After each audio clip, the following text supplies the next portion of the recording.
Hello friends, आज की video का हमारा टॉपिक है रूट का जोड़ व घटा। अगर आपको मेरी वीडियो अच्छी लगती है तो प्लीज़ चैनल को सब्सक्राइब करें। तो देखिए, हम दो रूट ले लेते हैं और उसका जोड़ करके दिखाएंगे आपको। इसमें फर्स्ट एग्जांपल ले लेते हैं √2 प्लस √2।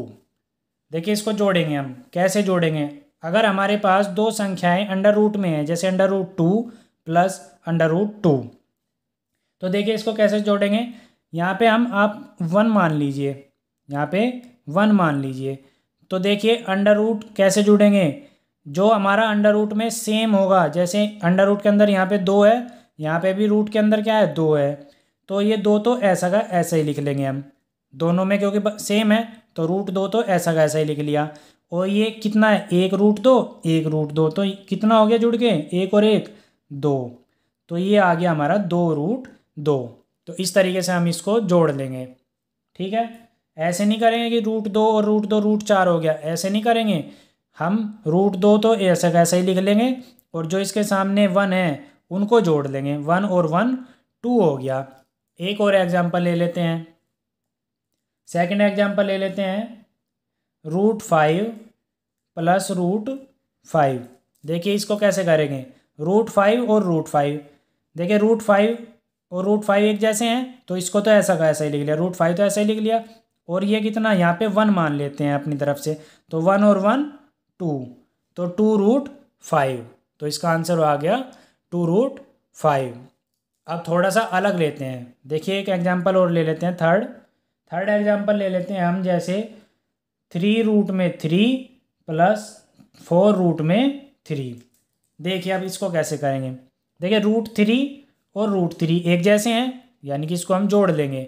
अगर हमारे एक जैसे अंडर रूट में तो जोड़ देंगे, अगर अलग अलग है तो हम नहीं जोड़ेंगे।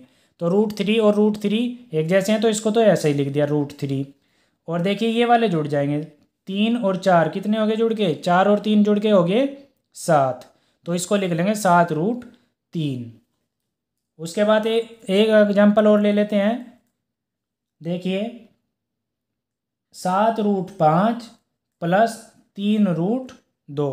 तो देखिए ये बताइए ये जुड़ जाएंगे या नहीं। देखिए ये नहीं जुड़ेंगे। क्यों नहीं जुड़ेंगे? क्योंकि इसके अंदर रूट में 5 है, यहाँ पे रूट में 2 है। तो ये एक जैसा तो है नहीं, तो इसको हम ऐसा का ऐसा ही लिख देंगे, ये हम नहीं जोड़ सकते। तो 3√2, तो 7√5 प्लस 3√2 ऐसा का ऐसे ही लिख दिया।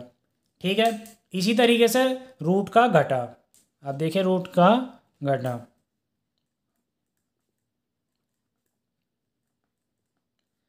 देखिए अब कैसे करेंगे, कोई भी हम एग्जांपल ले लेते हैं। फर्स्ट एग्जांपल ले लिया हमने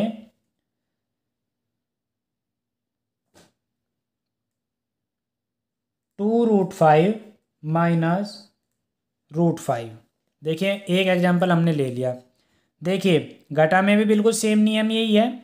अगर अंडर रूट के अंदर सेम संख्या है तो उसमें तो हम घटा लेंगे, अगर अलग अलग है तो नहीं घटाएंगे।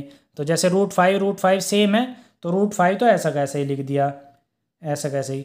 यहाँ पे 2 है और यहाँ पे कितना होगा, यहाँ पे 1 होगा, तो 2 में से 1 गया 1, ऐसे। और इसको हम ऐसा ही लिखेंगे, √5 ही लिखेंगे, 1 नहीं लिखते हम इसमें, ये छिपा रहता है बस 1, ये ध्यान रखना है।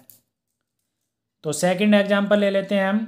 सेकंड एग्जांपल ले लिया हमने 2√11, नहीं 2 नहीं, यहाँ पे 3√11 ले लो, माइनस 2√11।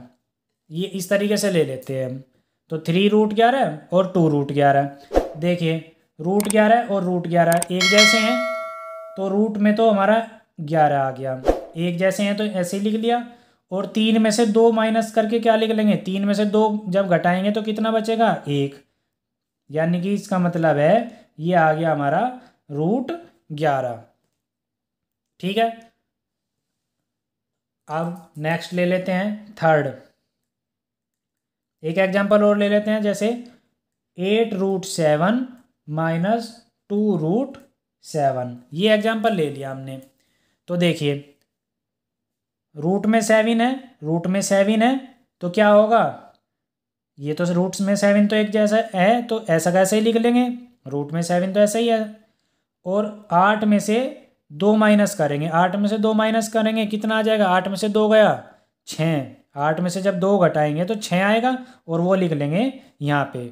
तो देखिए जो अंडर रूट के अंदर संख्या है उसे तो ऐसा कैसा ही लिख लिया, दोनों बराबर है क्योंकि √7 तो ये तो ऐसा ही लिख लिया। और 8 में से 2 माइनस करेंगे तो 6 आए, तो 6 हम यहाँ लिख लेंगे। तो इस तरीके से ये आ गया 6√7। एक एग्जाम्पल और ले लेते हैं लास्ट। इसमें देखिए एग्जाम्पल है 8√5 - 2√3। देखिए अब इसको कैसे सोल्व करेंगे। देखिए अंडर रूट के अंदर यहाँ पे 5 है, अंडर रूट के अंदर यहाँ पे 3 है, तो क्या ये सोल्व हो जाएगा, ये सोल्व नहीं होगा, ये माइनस नहीं होगा क्योंकि ये अलग अलग है। यहाँ पे √5 है, यहाँ पे √3 है। अगर यहाँ पे भी √5 होता तो सोल्व हो जाता, या यहाँ पे √3 होता तो सोल्व हो जाता, लेकिन यहाँ पे √5 है, यहाँ पे √3 है, यानी कि ये दोनों अलग अलग हो गए। तो जब दोनों अलग अलग हो गए तो हम इसको ऐसा का ऐसे ही लिख देंगे, 8√5 - 2√3। तो इसे ऐसा का ऐसे ही लिख देंगे।